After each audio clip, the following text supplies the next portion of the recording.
I have written the best story ever! Psst, guys, exclusive interview. I didn't write the best story ever.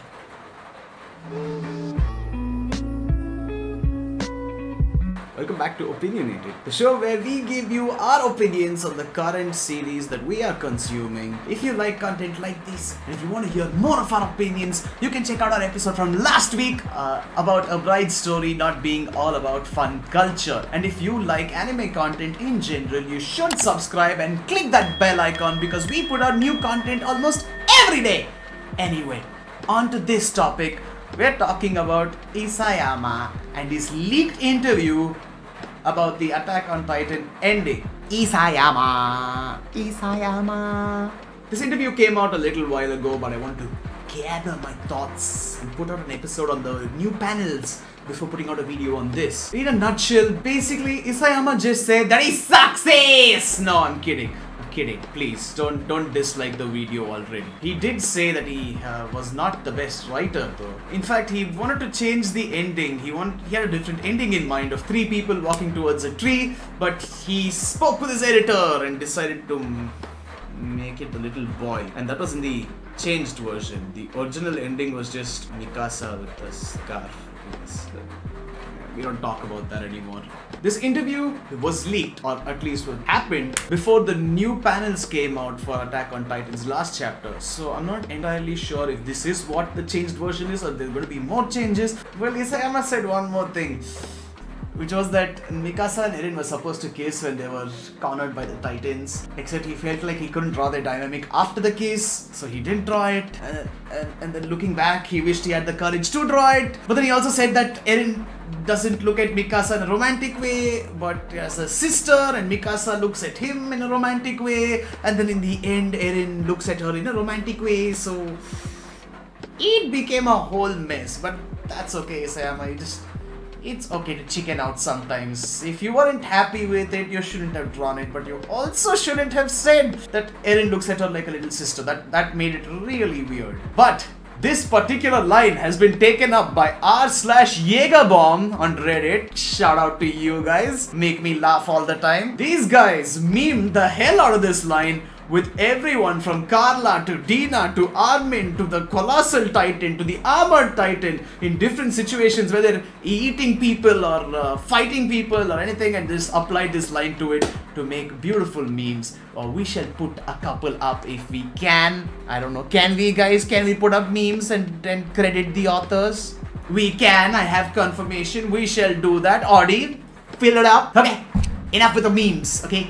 Scratch them all out. Clean slate. Moving on. Isayama also felt like the themes of the ending of Attack on Titan were too complex for him as a writer. He seems to have acknowledged his mistakes in the ending. He said that this was also why it seemed like Armin was approving Eren's actions of genocide, while Isayama said that he wanted Armin to just say that he thanked Eren for becoming a mass murderer so that he could be closer to Eren, but did not approve of genocide. He seems to think that his writing did not convey the message well enough. I think the writing conveyed the message well enough that Armin is supportive of genocide, seeing how he got the benefit of it. But yeah, I don't see that logic there, but it's understandable. He made a mistake. It's okay. Well, hindsight is 2020. Fine, I don't have 2020 hindsight even with my glasses, but hindsight is 2020, and everyone and their mothers claim to know how to write a better ending than Isayama. But it's easy to think that when you're looking at it from the outside. When you're Isayama himself and you built such an empire of an anime and a manga, the pressure can really get to you and you can get lost in what you're trying to write. And I don't really blame the man. Like, sure, a lot of people were critical of the ending, and so was I. And I still am. Don't get me wrong, I still don't like the ending. But now that Isayama's introspected and he's actually acknowledged that he's made mistakes, I find myself being a lot more forgiving for what he did at the end, because he wasn't sure. He was lost himself. He wasn't sure on how to take it. He was confused. I'm not going to blame a man for not being good enough. He's human. He's going to make mistakes. If anything, it just shows that it's not a genius ending. It's not a mastermind at work. It's just a man who wrote a story and got lost somewhere along the way. I can't blame him for that. But I will, however, call out all those toxic fans who, even after the interview, even after Isayama said that he didn't do a good good job writing, claim that he is a genius and he's a mastermind, he's written the best story ever. Like, come on guys. The author himself has said he's not happy with the work, okay? Like, you might be impressed with it, but claiming it's the best work ever when the person who wrote it himself is not happy with it is just stupid. Like, that makes no sense. The man really knows that he has to improve, so I think you should be helping him do that instead of just putting additional pressure on him by calling him a genius, by calling him a mastermind. You are basically telling him that the work that he himself is not happy with is amazing and is like this best work ever. That can put a lot of pressure on a person. That can make or break a person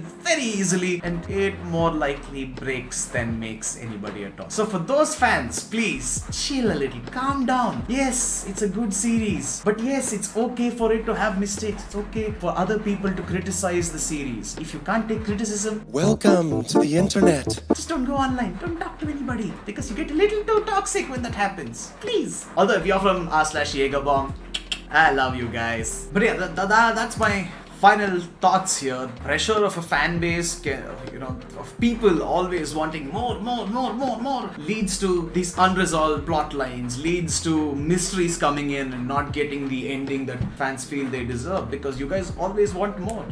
Just you don't let the creator get their way with the story anymore. So that's just food for thought, I guess. What are your thoughts? Do you think that fans are being too demanding from creators nowadays? Do you think creators need to listen to their fans more? I would also like to point out that most of these fans are watching or reading the work illegally, so do they really have a right to talk about it the way they do right now? Food for thought. Let us know in the comments down below. But yeah, like, share, follow, and we shall be back next week with more opinions.